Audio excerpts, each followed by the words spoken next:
ابو ہریرہ نے حضرت ابو بکر صدیق سے کہا، حضرت ایک مسئلہ پوچھنا ہے، آپ سے ایک مسئلہ پوچھنا ہے، بتاؤ اتنا بڑا محدث اور مسئلہ پوچھ رہا ہے، اور ہمارے یہاں کے محدث ایک مسئلہ نہیں پوچھتے، کہتے ہیں فتوے کی ضرورت ہی نہیں ہے، فتوے کی ضرورت ہی نہیں ہے۔ ابو ہریرہ کو تو فتوے کی ضرورت ہے اور صحابہ کو تو فتوے کی ضرورت ہے، اور یہ کون سا دین آ گیا ہے کہ جس میں فتوے کی ضرورت ہی نہیں ہے؟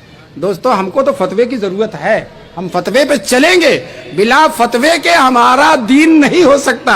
دوستو ہر صحابی نے فتویٰ دیا، حضرت عمر صحابہ سے فتویٰ لیتے تھے، چنانچہ بعض مسئلے میں حضرت علی نے فتویٰ دیا، حضرت عمر نے اس کو مانا۔ تو جب عشرہ مبشرہ کو صحابہ کو فتوے کی ضرورت ہے تو مسلمانوں کو قیامت تک فتوے کی ضرورت ہے، اور بلا فتوے کے ہمارا دین کامل ہو ہی نہیں سکتا۔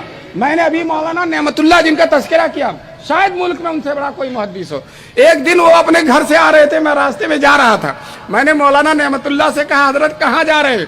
کہنے لگے انگوٹھے میں چوٹ لگی ہے، دارالافتاء میں فتویٰ پوچھنے جا رہا ہوں۔ اتنا بڑا محدث کہتا انگوٹھے میں چوٹ لگی ہے اور دارالافتاء میں فتویٰ پوچھنے جا رہا ہوں۔ مولانا نعمت اللہ کو تو فتوے کی ضرورت ہے، جن سے بڑھ کر کوئی فقیر اور محدث نہیں ہو سکتا۔ اور آج کل ہمارے کچھ لوگ کہتے ہیں فتوے کی ضرورت نہیں ہے۔ مسلمانوں بتاؤ فتوے کی ضرورت ہے کہ نہیں ہے؟ فتوے کی ضرورت ہے کہ نہیں ہے؟ جی، حضور صلی اللہ علیہ وسلم نے فرمایا ہے کہ فقہا اور محدثین سے مشورہ کرو۔ کس سے مشورہ کرو؟ فقہا اور محدثین سے۔ فقہا اور محدثین سے جو مشورہ کیا جائے گا اسی کا نام فتویٰ پوچھنا ہے۔ مسلمانوں ہم کو ایک ایک چیز میں فتویٰ پوچھنا ہے۔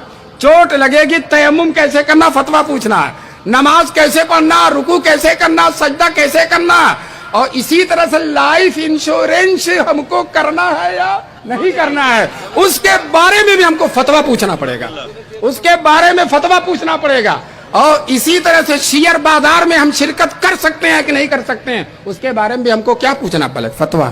کہتے ہیں کہ اگر خون بفتویٰ بریزی رواست، اگر خون کسی اللہ کے دشمن کا فتوے کی بنا پر خون ریزی کر رہا ہے تو وہ جائز ہے، جہاں ضرورت ہے، جہاں اسلام اجازت دیتا ہے۔ تو بتاؤ، صحابہ کو فتوے کی ضرورت، تابعین کو فتوے کی ضرورت، امام ابو حنیفہ کو فتوے کی ضرورت، امام مالک کو فتوے کی ضرورت۔ چنانچہ امام مالک کا معمول یہ تھا، جب کوئی حدیث پڑھنے کے لیے آتا تو گھر میں جاتے غسل وغیرہ کر کے خوشبو لگا کر نئے کپڑے پہن کر آ کر حدیث بتاتے، اور جب کوئی فتویٰ پوچھتا تھا تو فوراً گھر سے باہر نکل کر فتویٰ بتا دیتے تھے، اس لیے کہ نہیں بتاؤں گا تو یہ چلا جائے گا اور فتوے سے محروم رہ جائے گا۔ تو بتاؤ ہمارے دین میں فتوے کی اہمیت ہے کہ نہیں ہے؟ بہت زبردست اہمیت ہے۔ اور اگر فتویٰ نہیں کرے گا، صحیح فتویٰ نہیں، حدیث میں آیا، رسول پاک صلی اللہ علیہ وسلم نے فرمایا کہ قیامت کے قریب جب عالم باقی نہیں رہے گا تو لوگ جہلا کو پیشوا بنا لیں گے۔ اتخذ الناس رؤوسا جہالا، حضور کی حدیث ہے، جہلا کو پیشوا بنا دیں گے۔ فافتوا بغیر علم، اور بلا جانے ہوئے فتویٰ دیں گے، بلا علم سیکھے ہوئے۔ ذلوا فاضلوا، خود بھی گمراہ ہوں گے، دوسروں کو بھی گمراہ کریں۔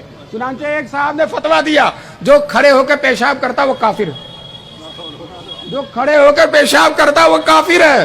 دوستو حضور صلی اللہ علیہ وسلم سے بھی ضرورت کے وقت کھڑے ہو کر پیشاب کرنا کیا ہے؟ ثابت ہے۔ حضور کی سنت تو نہیں ہے لیکن ضرورت۔ ایک کوڑی دان پر گئے، اگر بیٹھ کر پیشاب کرتے سارا چھیٹا اوپر کے آتا، تو حضور نے کھڑے ہو کر بڑی احتیاط کے ساتھ پیشاب کیا۔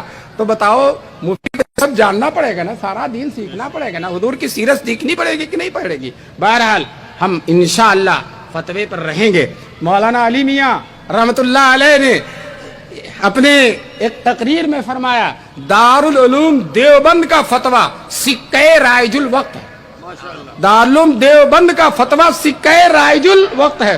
سکہ رائج الوقت کہتے ہیں وہی کاغذ جس پر نوٹ چھپتا ہے، وہ کاغذ اگر کوئی لے کر آ جائے، بتاؤ اس کی کوئی قدر و قیمت ہے؟ لیکن جب اس پر ٹھپا لگ جائے گا، مہر لگ جائے گی، یہ اتنے کا ہے، اور سرکاری دستخط ہو جائے گی، تب جا کر وہ سکہ رائج الوقت بنے گا۔ تو دوستو الحمدللہ فرمایا تھا حضرت نے یہ بات، الحمدللہ دارالعلوم دیوبند کا فتویٰ کیا ہے؟ سکہ رائج الوقت ہے، اور آپ کو فتویٰ لینا پڑے گا، فتوے کے بغیر آپ کا کام چلنے والا نہیں ہے۔